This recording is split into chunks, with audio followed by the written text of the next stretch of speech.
Oh, hi, Ezra Levant here. As you can see, I'm at an airport again.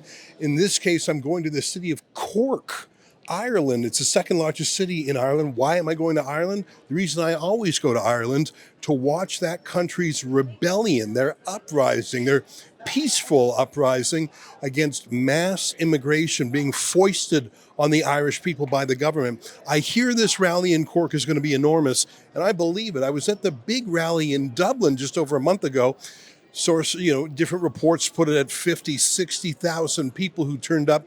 And the incredible thing is they turned up without any mainstream media encouragement or any mainstream political party supporting them. Ireland's a very strange case.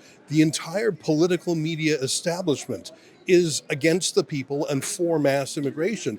But overwhelmingly, the people are against this migration that's just so enormous.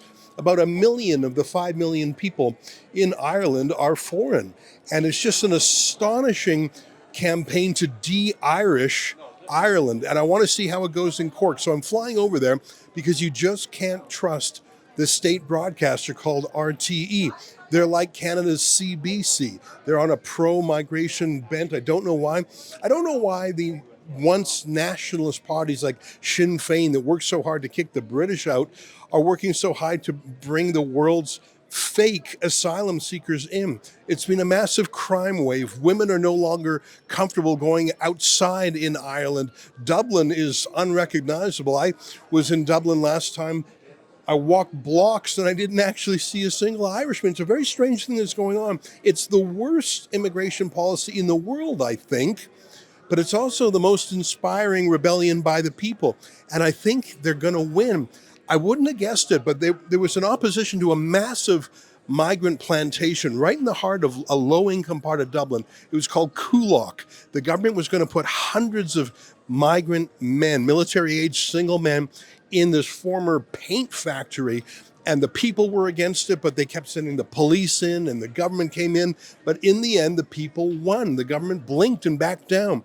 I think that was the starter pistol for a national rebellion. Anyways, I want to go and see it because I want to learn as a Canadian what the worst immigration policies look like, but what the best citizen reaction looks like. I want to tell that story back in Canada, but you know what else?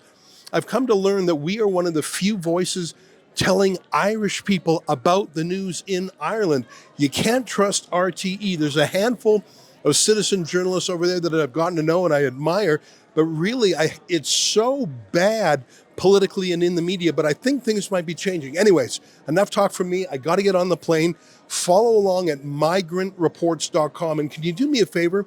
I'm schlepping all the way over from Canada and I'm bringing my videographer, Sid. We're flying economy class airfare and we have one night in a hotel.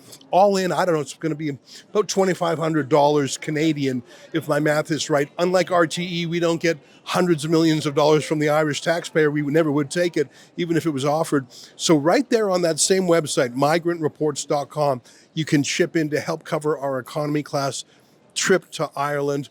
All right, I'm going to get on the plane. I'll talk to you when I land in Cork.